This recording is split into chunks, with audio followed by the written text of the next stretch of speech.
আসসালামু আলাইকুম সুপ্রিয় শিক্ষার্থী, স্বাগত জানাই আজকের অনলাইন ক্লাসে। আশা করি তোমরা সবাই ভালো আছো।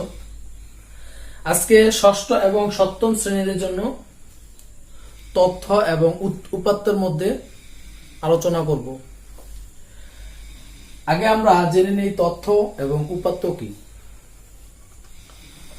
আমরা বিদ্যালয়ে শিক্ষার্থীদের উপস্থিতির জন্য হাজিরা খাতা মেনটেন করে থাকি, অর্থাৎ একটা ক্লাসে কতজন শিক্ষার্থী উপস্থিত হয়েছে সেই তথ্য আমরা সংরক্ষণ করি। তথ্যটা হচ্ছে একটা শিক্ষার্থীর বা যে কোনো মানুষের আমরা বয়স ধরতে পারি, আমরা শ্রেণী ধরতে পারি, অনেকের শ্রেণী ধরতে পারি, বা বিভিন্ন ঘটনা থাকতে পারে। ঘটনার প্রেক্ষিতে আমরা তথ্য বুঝি। তো সেই হিসেবে আমরা যদি ধরি করিমের বয়স 15 বছর, তাহলে এটা একটা তথ্য। এবার উপাত্ত, ঠিক করিমের বয়স 15 বছর এবং তাদের ক্লাসের মধ্যে করিম, রহিম, যদু, মধু, কদু এদের একত্রে বয়স যার যার আলাদা যদি আমরা বয়স ধরি, তাহলে সবার বয়সগুলো যদি আমরা একত্রে সারিভাবে লিখি, তাহলে সেটা হচ্ছে একটা উপাত্ত। অর্থাৎ অনেকগুলো তথ্যের সমন্বয়ে একটা উপাত্ত গঠিত হয়। তো সেক্ষেত্রে আমরা এখানে দেখতে পাচ্ছি যে কিছু উপাত্ত অর্থাৎ তথ্যের সমন্বয়ে একটা উপাত্ত দেওয়া আছে। যেমন তোমাদের শ্রেণীতে 20 জন ছাত্রছাত্রী গণিতের প্রাপ্ত নম্বর, যেখানে একটা শ্রেণীতে 20 জন শিক্ষার্থীর গণিতে প্রাপ্ত নম্বরগুলো উল্লেখ করা আছে। 30, 40, 35, 50, 60, 70, 65 এক একজন এক এক রকমের নাম্বার পেয়েছে, সেগুলো এখানে কি করা আছে, উল্লেখ করা আছে। এটা হচ্ছে একটা উপাত্ত। এবার যদি প্রশ্ন থাকে উপাত্ত কত প্রকার, উপাত্ত হচ্ছে 2 প্রকার। প্রশ্ন থাকতে পারে, আমরা যদি ক নাম্বার ধরি উপাত্ত কত প্রকার, একটা প্রশ্ন থাকতে পারে উপাত্ত কত প্রকার। এর উত্তরটা কি হবে? উত্তর হবে উপাত্ত 2 প্রকার। যদি এর সাথে আরো থাকে কি কি, তাহলে কি হবে? যথা বিন্যস্ত, আরেকটা হচ্ছে অবিন্যস্ত। এটা প্রশ্ন থাকতে পারে উপাত্ত কত প্রকার, কি কি। উপাত্ত 2 প্রকার, একটা হচ্ছে বিন্যস্ত এবং অবিন্যস্ত। এবার আমার জানতে হবে বিন্যস্ত উপাত্ত কি বা অবিন্যস্ত উপাত্ত কি। বিন্যস্ত উপাত্ত হচ্ছে কোন উপাত্ত যদি ক্রমানুসারে সাজানো থাকে তাহলে তাকে বিন্যস্ত উপাত্ত বলে। আর অবিন্যস্ত উপাত্ত হচ্ছে যদি কোনো উপাত্ত সাজানো না থাকে, অর্থাৎ এলোমেলো থাকতে পারে। তো এলোমেলো যদি থাকে সেগুলো হচ্ছে অবিন্যস্ত উপাত্ত।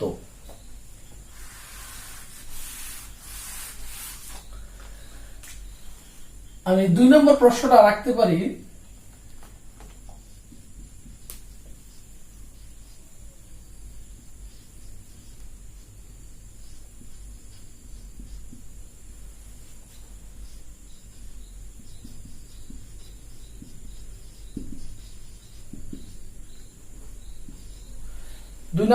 আমি রাখতে পারি উপাত্তগুলোকে বিন্যস্ত করো। তো সেক্ষেত্রে আমরা কিভাবে করব, ছোট থেকে বড় নাকি বড় থেকে ছোট? তোমার যদি প্রশ্নটা এই রকমের থাকে উপাত্তগুলোকে বিন্যস্ত করো, তাহলে তুমি উপাত্তগুলোকে ছোট থেকে বড় ক্রমানুসারে সাজিয়ে লিখতে পারো, অথবা বড় থেকে ছোট ক্রমানুসারে সাজিয়ে লিখতে পারো। তাহলে আমরা এটার অ্যান্সারটা দেখি কি হবে। উপাত্তগুলোকে বিন্যস্ত করো। তাহলে উপাত্তগুলোকে আমরা যদি বিন্যস্ত করি তাহলে কি হলো, উপাত্ত গুলোকে বিন্যস্ত করা হলো। তাহলে আমরা ছোট থেকে দেখি, সবচাইতে ছোট কে আছে? 30। এবার আমার দেখতে হবে 30 সংখ্যা আরো আছে কিনা। আরেকটা সংখ্যা আছে 30, তাহলে আমরা 30 লিখলাম 2 বার। এবার দেখতে হবে 30 এর পরে কোন সংখ্যাটা আছে। 30 এর পরে কত আছে? 35। এবার 30 এর পরে কিন্তু আমরা জানি যে 30, 31, 32, 33, কিন্তু আমরা 35 কেন লিখছি? কারণ আমার এই উপাত্তের মধ্যে বা তথ্যের মধ্যে কোন 31, 32, 33 নেই। অর্থাৎ 30 এর পরে ইমিডিয়েট যেই সংখ্যাটা থাকবে সেই সংখ্যাটা আমার খুঁজে লিখতে হবে। 35 এরপর আমরা লিখবো যে 35 এর পর আমরা দেখবো যে 35 এর পরে ছোট সংখ্যাটা কত আছে। 35 এর পরে আছে 40। তাহলে 40 কতবার আছে? একবার, দুইবার। তাহলে আমরা লিখবো 40 দুইবার লিখলাম। এবার দেখতে হবে 40 এর পরে কত আছে। 41, 42, 43 এই ধরনের আমরা খুঁজবো কোন কোন সংখ্যাগুলো আছে 40 এর পরে। তাহলে 40 এর পরে ওই ধরনের সংখ্যা নেই, তাহলে আমরা ধরবো কত? 40 এর পরে 50। এবার 50 এর পরে কত আছে? 50 এর পরে আমরা ধরবো 60। একবার, দুইবার, তিনবার। তাহলে 60 আছে 3 বার, আমরা 3 বার লিখবো। এরপরে আমরা দেখি কত আছে? 65 আরো আছে কিনা? নেই, তাহলে আমরা লিখবো 65 একবার। এরপরে কত আছে? 65 পরে 70 কতবার আছে? একবার, দুইবার। তাহলে 70 আছে কতবার? দুইবার। 70 এর পর আছে 75 কতবার? দুইবার। 75। এরপরে 75 এর পরে আছে 80, একবার। 80 পর আছে 85,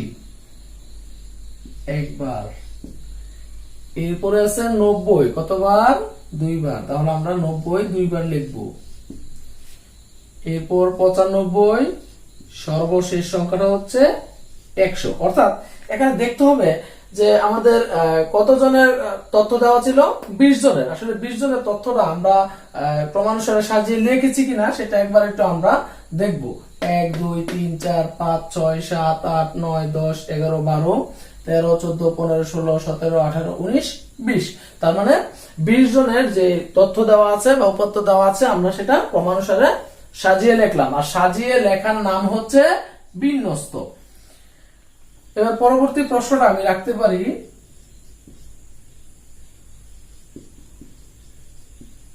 উপাত্ত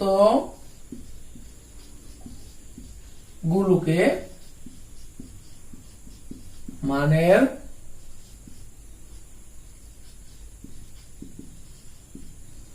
ঊর্ধ্বক্রম ও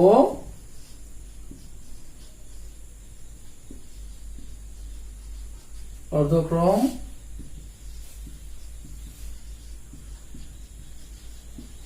অনুসারে সাজাও। যদি এই প্রশ্ন থাকে যে উপাত্তগুলোকে মানের ঊর্ধ্বক্রম এবং অর্ধক্রম অনুসারে সাজাও, তো সেক্ষেত্রে ঊর্ধ্বক্রম মানে কি এবং অর্ধক্রম মানে কি আমার সেটা বুঝতে হবে। ঊর্ধ্বক্রম হচ্ছে ছোট থেকে বড় এবং অর্ধক্রম হচ্ছে বড় থেকে ছোট।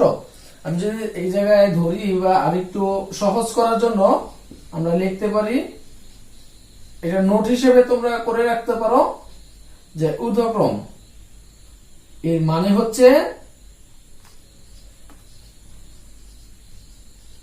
ছোট থেকে বড় সাজিয়ে।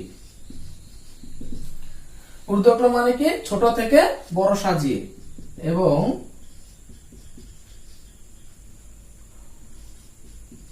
অধক্রম মানে কি উল্টা, বড় থেকে ছোট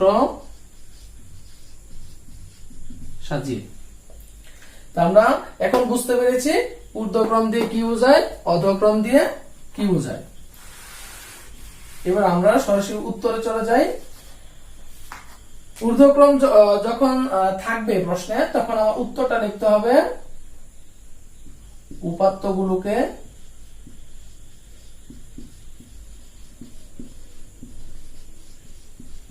মানের ঊর্ধ্বক্রম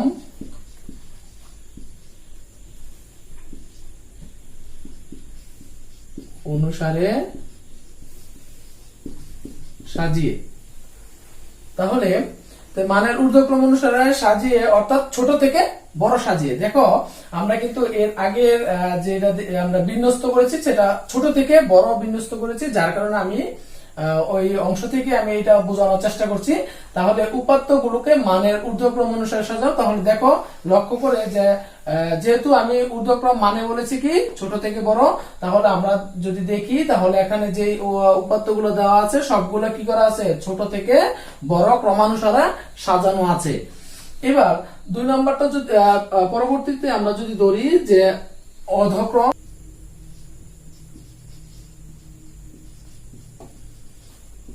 ক্রম অনুসারে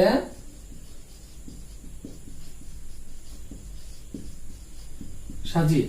তাহলে একটা জিনিস লক্ষ্য করো তোমরা, যেহেতু আমরা ঊর্ধ্বক্রম আমরা সাজিয়ে লিখতে পেরেছি, এখন অর্ধক্রম মানে কি বড় থেকে ছোট। সেক্ষেত্রে আমি এখানে ছোট থেকে বড় সাজিয়েছি, এবং সেখান থেকে আমরা উল্টা দিকে অর্থাৎ পিছন দিক থেকে আমরা যদি সাজাই তাহলে সেটা কি হয়ে যাবে, অর্ধক্রম অনুসারে সাজানো হয়ে যাবে। তাহলে লক্ষ্য করি আমরা শেষ সংখ্যাটা কত আছে 100, তাহলে আমরা উল্টা দিকেতে আমরা লিখতে থাকবো 100 95 90 90 85 80 75, আবার আছে 75, এরপরে 70, আবার 70 65, এরপর আছে 60। আশা করি তোমরা বুঝতেছো শিক্ষার্থী যে আমি পিছন থেকে লিখে আসতেছি।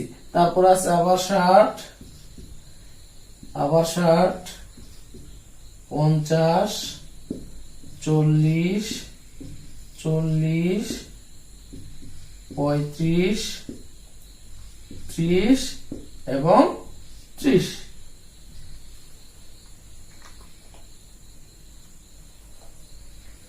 আশা করি তোমরা সহজে বুঝতে পেরেছো আমার প্রশ্ন এবং তার যে সমাধান করেছি সেটা। এবার আমরা পরবর্তী প্রশ্নে যাই।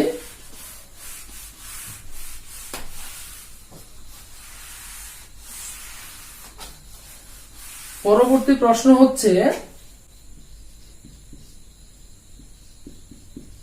উপাত্ত গুলোর গড় নির্ণয় করি।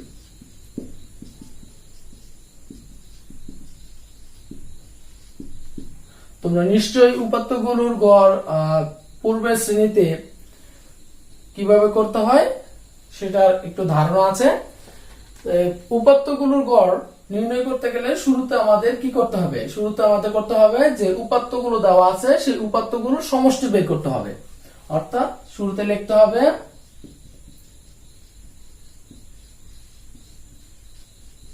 উপাত্তগুলোর সমষ্টি। প্রথমে কত আছে 30, তারপরে 40, তারপরে 50, এইভাবে সবগুলো সংখ্যা যোগফল বের করতে হবে।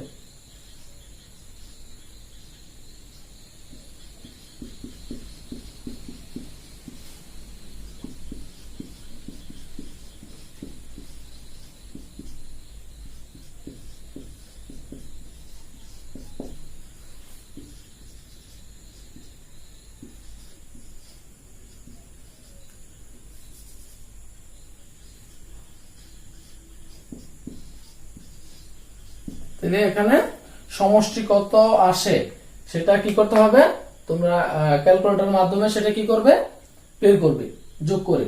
তাহলে উপাত্তগুলোর সমষ্টি কত আসতেছে, 1300। এরপরে কি করতে হবে, এরপরে দেখতে হবে যে এখানে উপাত্তগুলোর সংখ্যা কতগুলো। তাহলে দেখতে হবে অতএব উপাত্তের সংখ্যা কয়টি আছে, উপাত্তের সংখ্যা আছে 20টি। তাহলে কি করতে হবে, গড়। অতএব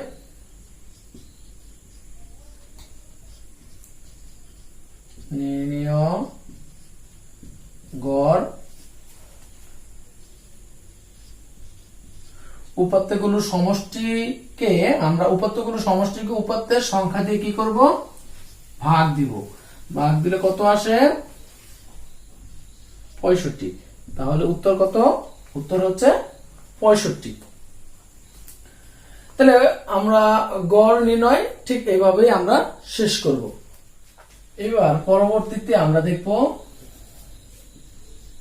মধ্যক নির্ণয়।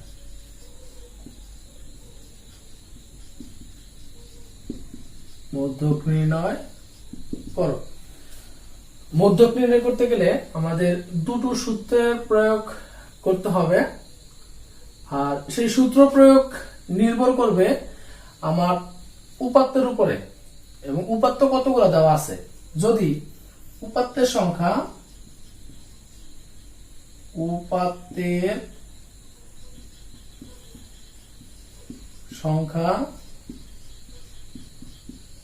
জোড় হয়, উপাত্তের সংখ্যা যদি জোড় হয়, জোড় হলে আমরা সূত্র করব মধ্যবর্তী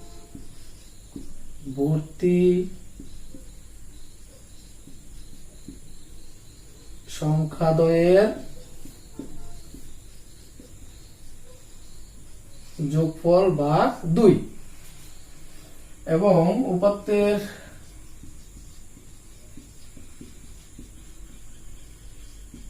সংখ্যা বিজোড় হলে আমরা করব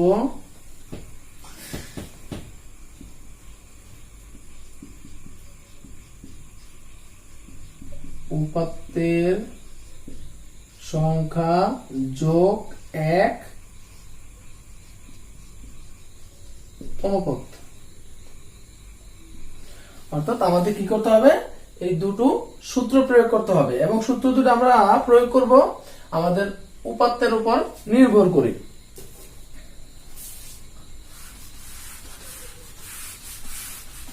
আর মধ্যক নির্ণয় করতে গেলে অবশ্যই আমাদের কি করতে হবে, মানের ঊর্ধ্বক্রম অনুসারে সাজাতে হবে, অর্থাৎ ছোট থেকে বড় সাজাতে হবে, ছোট থেকে বড়।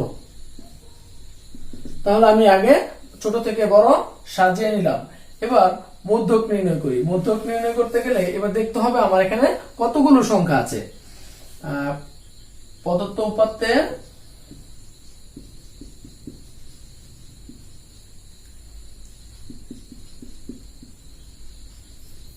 সংখ্যা আছে কয়টি, আমরা জানি 20টি, যা কি সংখ্যা, জোড় সংখ্যা। এবং এদের মধ্যবর্তী সংখ্যা যদি আমি নির্ণয় করি এবং কি করতে হবে, যে উপাত্তের সংখ্যাগুলো আছে সেই সংখ্যাকে আমি 2 দিয়ে ভাগ দিই। কত পাইতেছি আমরা, 10। অর্থাৎ মধ্যবর্তী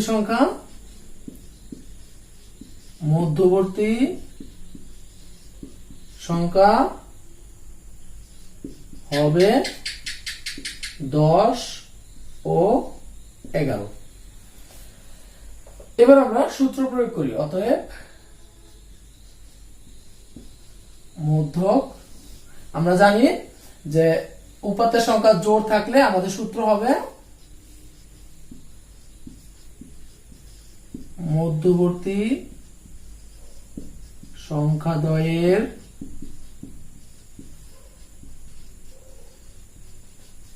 যোগফল ভাগ 2।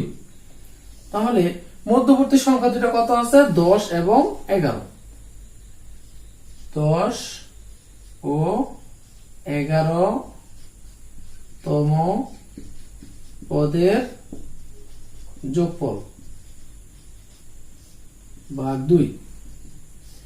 এবার 10 এবং 11তম পদ আমার বেছে নিতে হবে, যে উপাত্ত দেওয়া আছে এবং আমরা ছোট থেকে বড় সাজিয়েছি সেখান থেকে। তাহলে 10 এবং 11 নম্বর সংখ্যা দুটো কত আছে আমরা বের করব। 1 2 3 4 5 6 7 8 9 10। এ হলো আমার 10 এবং 11তম সংখ্যা। এই দুইটা সংখ্যা হচ্ছে কত? 10 ও 11তম সংখ্যা। 10 এবং 11তম সংখ্যা কত? 65। অর্থাৎ কি করতে হবে? যোগ করতে হবে। যোগ 70 ভাগ 2। এবার যদি যোগ করি তাহলে কত আসে? 5 13 135। 2 দিয়ে যদি আমরা 135 কে ভাগ দেই তাহলে কত আসে? 135 কে যদি ভাগ দেই 13 14 গুণে 12 1 5 15 7 গুণে 14 1। আমরা একটা দশমিক দিলে একটা শূন্য দিতে পারি, তাহলে 5 দুগুণে 10 অর্থাৎ 67.5 আমাদের মধ্যক আমরা বের করেছি কত? 67.5। এবার আমরা মধ্যক নির্ণয় করতে পারি। এবার তোমাদের জন্য একটা বাড়ি কাজ রেখেছি। বাড়ি কাজটা হচ্ছে 20 জন শিক্ষার্থীর গণিতে প্রাপ্ত নম্বরগুলো নিম্নরূপ: 80 82 90 97 95 85 80 90 87 75 70 60 75 90 98 68 60 90 85 এবং 90। এখানে 20টা সংখ্যা দেওয়া আছে। এই 20টা সংখ্যা থেকে তোমার 3টা সৃজনশীল আমি এখানে উল্লেখ করেছি। একটা হচ্ছে উপাত্তগুলোকে মানের ঊর্ধ্বক্রম ও অর্ধক্রম অনুসারে সাজাও। 2 নম্বর প্রশ্ন হচ্ছে উপাত্তগুলোর মধ্যক নির্ণয় করো। এবং সর্বশেষ 3 নম্বর প্রশ্ন হচ্ছে উপাত্তগুলোর গড় নির্ণয় করো। আশা করি তোমরা এর সমাধান সুন্দর করে রাখবে। আজকে অনলাইন ক্লাস এখানেই শেষ করছি। সবাই ভালো থাকবে। আসসালামু আলাইকুম।